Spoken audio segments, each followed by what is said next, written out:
रायगड़ा जिला Kalyansinghpur block बुडागुड़ा RMC ठारे धान किणारे अनियमितता नहीं चाषी हट्टगोल हेउथिबा देखिबाकू मिलिछि। चाषी मंडी को धान आनी एक मासे बीतीगला परे मध्य टंका मिलु नथिबा चाषी अभियोग करिसंती। मंडी सामनारे आनी धान रखी संध्या जाए अपेक्षा करिबाकू पडुछि परे कागजपत्र काम हेबाकू पुणी एक सप्ताह लागि जाउथिबार अभियोग हेउछि। ताहा परे टंका आसीबा पाई पुणी दिन दिन धरी अपेक्षा करी चाषी हंतसंत हेउथिबा कहिसंती। कल्याणसिंहपुर ब्लॉक रो एही मंडी रे प्रायटी पंचायत रु धान उठुथिबा बेले एठी व्यापक अनियमितता देखा देउछि। दलालगिरी कार्य भितिरिया जोरसोर रे चालिथिबा बेले सरल चाषी बाध्य होई अपेक्षा करिबा छडा आउ किछि विकल्प नाही बोली चाषी कहुथिबा सुनिबाकू मिलुछि। मंडी को धान देई मासे रु ऊर्ध्व दिन बीती जाइथिला परे भी टंका मिली नथिबारु चलित मास 7 तारिख रे जिओर बाहाघर केमिति करिवे बोली मुंडरे हाथ देई बसिछंती सुळीपदर ग्रामर चाषी बिसिकेशन नेमालपुरी।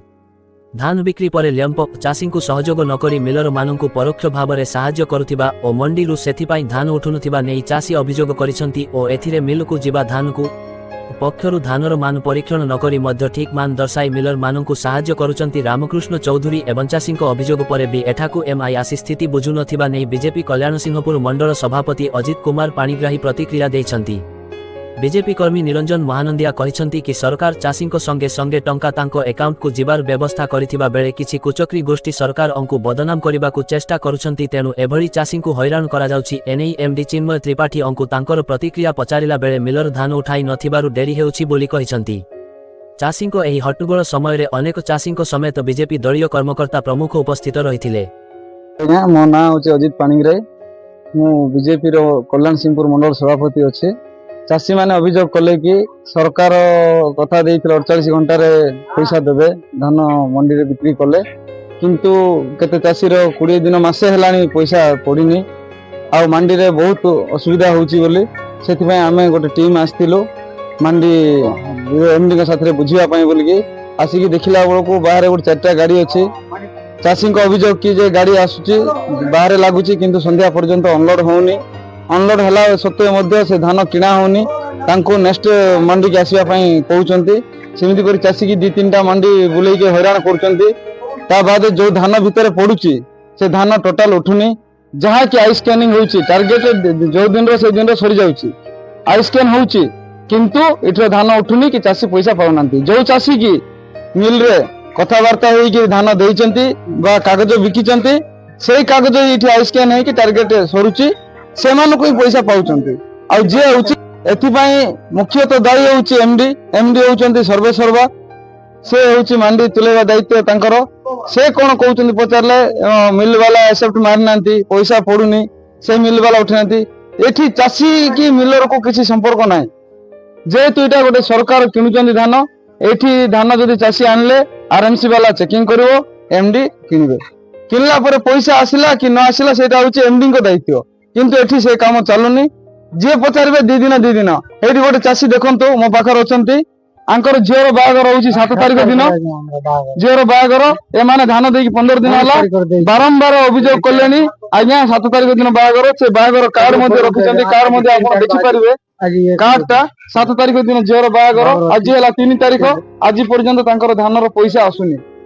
तार अर्थ कोन एठी सरकार को बदनाम करिवा पई बोलगिरी एमाने पड़िचंती। नमस्कार आज्ञा, आज मंडी को आसीबार मुख्य उद्देश्य धान आई स्कैन करा होची, किंतु एई जगह रे मुख्यतः जो मिलर माने रहउचंती एवं एमडी संपूर्ण मात्रा रे दाही जो माने कि चाषी मानकर धान किनिला परे एक्सेप्ट मारिबा कथा। एक्सेप्ट मारले आम जो बीजेपी सरकार अछि सरकार कहिछि जे 48 घंटा भितरे चाषी पैसा पाइबो, किंतु एठी गोटे मिछरे बदनाम करा होची बीजेपी सरकार को। जेहेतु एक्सेप्ट मारि नांती 15 दिन 20 दिन धरिकी रखुचंती, जदि एक्सेप्ट मरा हबो नाही ताले पैसा केमिति चढ़िबो।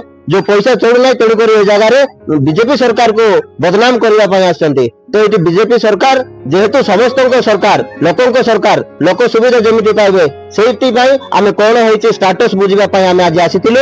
आउ आज आसी एमडी सहित एवं मिलर मानक सहित आमे कथावार्ता होईचु जे से माने तुरंत आज ही एक्सेप्ट मारिबे एवं 48 घंटा मध्य रे चाषी माने किबळी भाबरे पैसा पाइबे सेठी माने बुझिबा पई आमे आसीतु। आई जतबल चाषी मंडी की धान आनुची धान तो किना हो जाउची किंतु धान उठुनी मंडी रो सेटा पई पैसाटा पडुना। ଆଉ ମଣ୍ଡିରୁ ଯେହେତୁ ଧାନ ଉଠୁନି ସେଇଟା ଆର ପ୍ରୋସେସ ଅଛି ପଇସା ଯେତେବେଳେ ଚାଷୀ ଧାନ ଆଣିଲା ମଣ୍ଡିରେ ଧାନ କିଣିଲା ପରେ ସେଟା ମିଲର୍ସ ଧାନକୁ ନବ ନେଲା ପରେ ଯାଇକି ମିଲର୍ସ ତାକୁ ଗୋଟେ ଦିଆଯାଇଛି ସେ ଗଭର୍ଣ୍ଣମେଣ୍ଟକୁ ଜଣେଇବା ପାଇଁ accept ମୁଁ ଏତିକି ଧାନ ମଣ୍ଡିରୁ ରିସିଭ କଲି ସେ ଧାନ ସେ ରିସିଭ କଲା ପରେ ଯାଇକି ସେ accept ମାରିବ ଆଉ ଆମେ ଯେତେବେଳେ ମିଲର ସହିତ କଥା ହେଇଥିଲୁ ସବୁ ଧାନ କ୍ଲିୟର କରିକି accept ମାରିଦବ ବୋଲି କହୁଥିଲୁ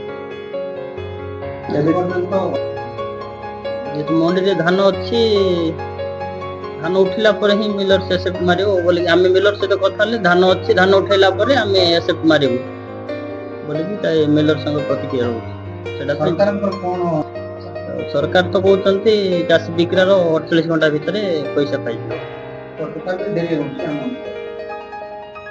ହଁ ଯେହେତୁ ଧାନ ପଡିକି ରହୁଛି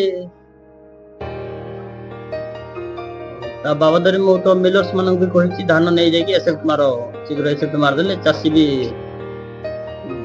ବହୁତ ଅସୁବିଧାରେ ଅଛନ୍ତି ପଇସା ପଡିଗଲେ ତାଙ୍କର ଅନ୍ୟାନ୍ୟ କାମ କରିପାରିବେ ସେ ବାବଦରେ ତ ମୁଁ କହିଥିଲି ମିଲର୍ସ ମାନଙ୍କୁ ବି କଥା ହେଇଥିଲି MI ସାର୍ଙ୍କୁ ମଧ୍ୟ କୁହାହେଇଛି ଯେ